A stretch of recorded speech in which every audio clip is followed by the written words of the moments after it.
Here are the top 10 movies that I feel are criminally underappreciated on Rotten Tomatoes. Movies that I think critics are too harsh on. And thank God the audiences really seem to like these more than the critics do. So without further ado, here we go.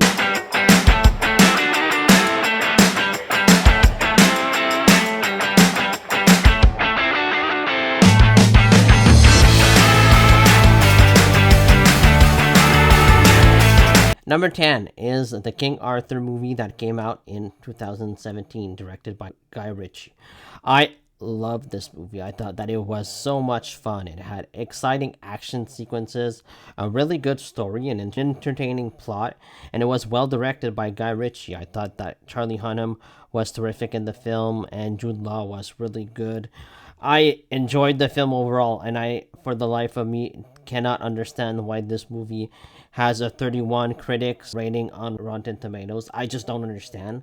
I'm a fan of Rotten Tomatoes. I use it every day, but sometimes I see these critic scores. I know that they're collections of reviews, so that means that the majority of critics did not like King Arthur, but the majority of the audience did. It's a 69% on Rotten Tomatoes, and I think that really represents the movie better than the 31 audience rating. And I hate that when we see this rating, most people who haven't seen King Arthur 2017 version will assume that it's a bad movie, but it isn't. It's a fun and engaging film. It's got good performances and it's well directed.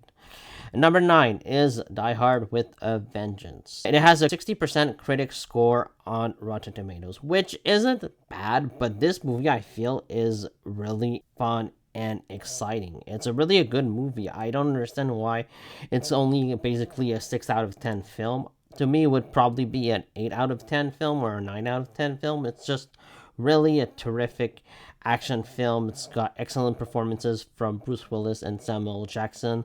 I love the New York City setting, and I love that it's Hans Gruber's brother Simon that wants vengeance. It's just really an exciting film, and I don't understand the 60% rating. Number 8 is Jumanji with Robin Williams. Not the newer Jumanji versions, but the first Jumanji film, which I am a big fan of. I think that the movie is really fun and it's perfect for kids and adults. I don't understand the critic score of 53%. I think that is criminally low. I just think that this movie is a lot better than this score.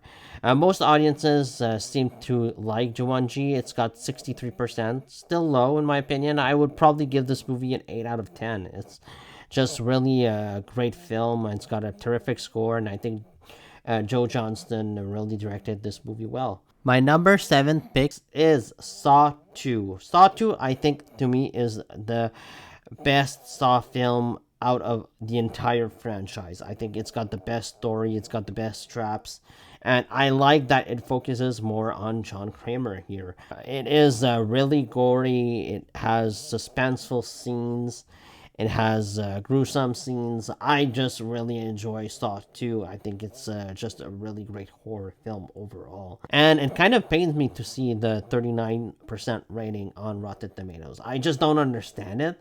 Maybe because the movie was just so much like bloodier than the first one. Because I think this is a great film. I like all the performances in it. I like the new characters like Detective Matthews, and I love the ending of the movie. So I think that Saw 2 is criminally underrated.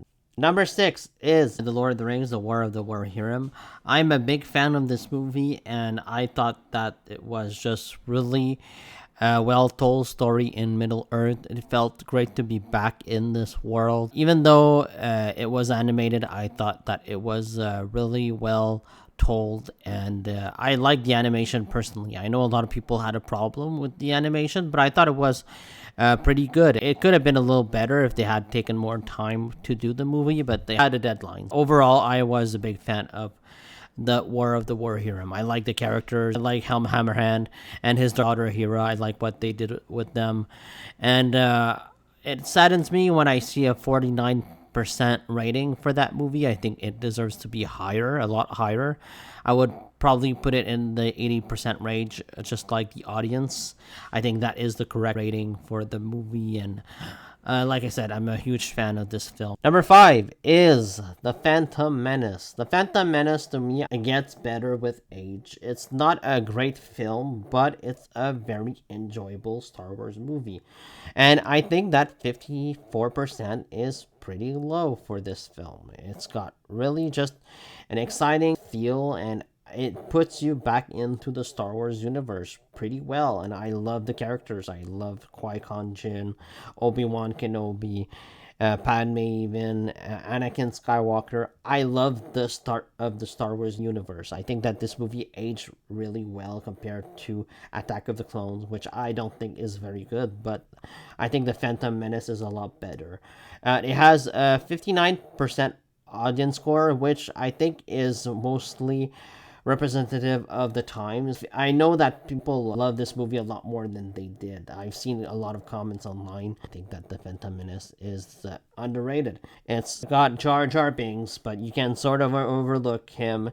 He's not the main character, thank God. But the movie, I think, has really good elements. Got the Duel of the Fates fight scene at the end. It's got Darth Maul. It's got a lot of good stuff going for it. Number four is Tron Legacy. I am a huge fan of Tron Legacy, and it kind of pains me to see that it has a 51% rating on the critic side on Rotten Tomatoes. I feel like it deserves a much better score.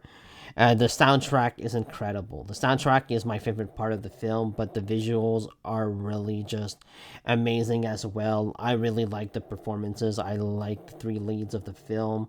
I think that Jeff Bridges is awesome, and the main character of the movie is good. I would have liked a little more depth with him, but I think that he's really serviceable.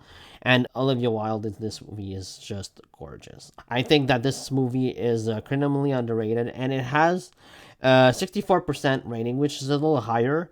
I would probably put it at like an 80% range. I really love Tron Legacy. Hopefully, Tron Ares is great, but I am a bit skeptical right now. Number three is another King Arthur movie. It's the King Arthur 2004 version, which I don't understand why so many people think this is a bad film. I've seen this movie many times, and every time I see it, I see a good film in front of me. It's got a 30% critics audience score, which I don't really get. And it's a little higher with the audience. It's got its 59% audience score, which is good, but I would put it much higher. That's what I see. I see really good performances, especially from Clive Owen, Keira Knightley, and Mads Mikkelsen. Even Mads Mikkelsen is in this movie. I like all of these actors. I like how these characters were written. I think that this movie is endlessly entertaining. It's got really good battle sequences. Got a terrific battle scene on the ice. I love that sequence, and I love the ending battle too. I think that this movie is just really underrated. My number two is Home Alone 2, which is a movie I watch every year, every Christmas. I put on Home Alone 1 and 2. And Home Alone 2, while it repeats the same beats of Home Alone 1, I think is a lot better. I think it's just more engaging, it's more fun, and it's kind of disheartening to see that critics gave it a 35%, which I don't understand. I think that this movie is a lot better than 35%. I know a lot of people that love Home Alone as well, so there you go.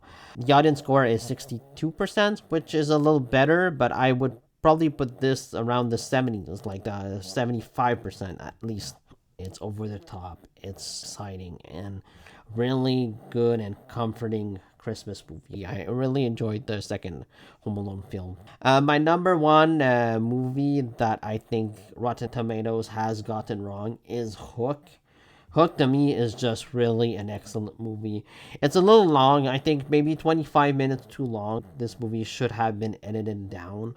But I loved Hook, and it saddens me when I see the 29% critic rating on Rotten Tomatoes. I don't think it deserves it. I think it should be much higher. Audience score, thankfully, is 76%, and I think that would be my rating, like an 80%, 8 out of 10. I think it's a good rating for Hook.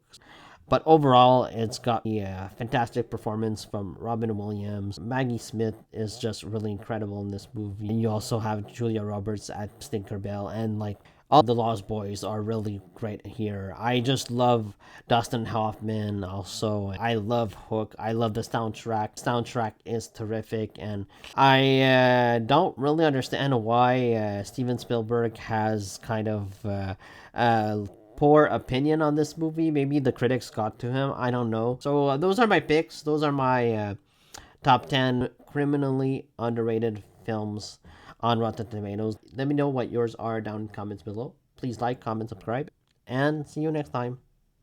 Bye.